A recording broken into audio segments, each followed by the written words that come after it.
Hello বন্ধুরা, welcome back to my channel. আমার আরও একটা নতুন ভিডিওতে তোমাদের সবাইকে অনেক অনেক স্বাগত। কেমন আছো তোমরা সবাই?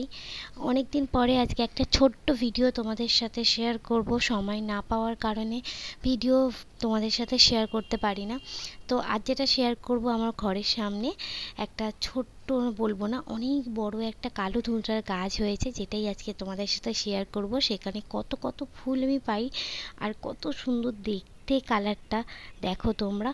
আজকে আমি যেদিন ভিডিওটা করছি সেই দিন প্রায় গাছ থেকে আমি 15টার মতো ফুল পেয়েছিলাম। এমন এমন দিনও গেছে যেখানে আমি 30টার উপরেও ফুল পেয়েছি। একটা প্রচলিত কথা আছে না, বেশি যত্ন করলে বা বেশি যদি কোনো জিনিসকে দেখভাল করো তাহলে সেটা খুব ভালো হয় না, কিন্তু যেগুলো আমরা অবহেলাতে ফেলে রাখি সেগুলো অনেক সময় খুব সুন্দর একটা আমাদেরকে রিটার্ন দেয় বা খুব সুন্দর হয়।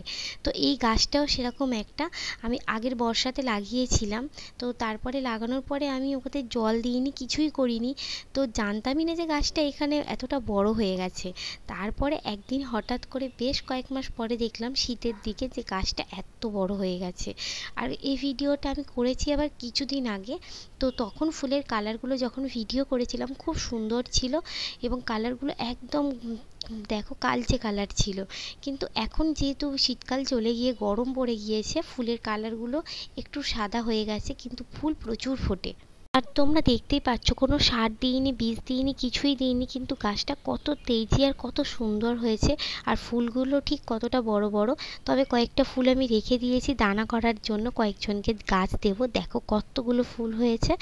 চলো আজকের মতো এই ছোট্ট ভিডিওটা এখানেই শেষ করছি। আরও একটা নতুন ভিডিওতে তোমাদের সাথে আমার খুব তাড়াতাড়ি দেখা হবে।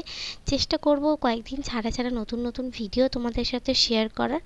তাহলে আজকের মতো এই ছোট্ট ভিডিওটা এখানেই শেষ করছি। আরও একটা নতুন ভিডিওতে তোমাদের সাথে আমার খুব তাড়াতাড়ি দেখা হবে। সবাই খুব ভালো থেকো আর সুস্থ থেকো।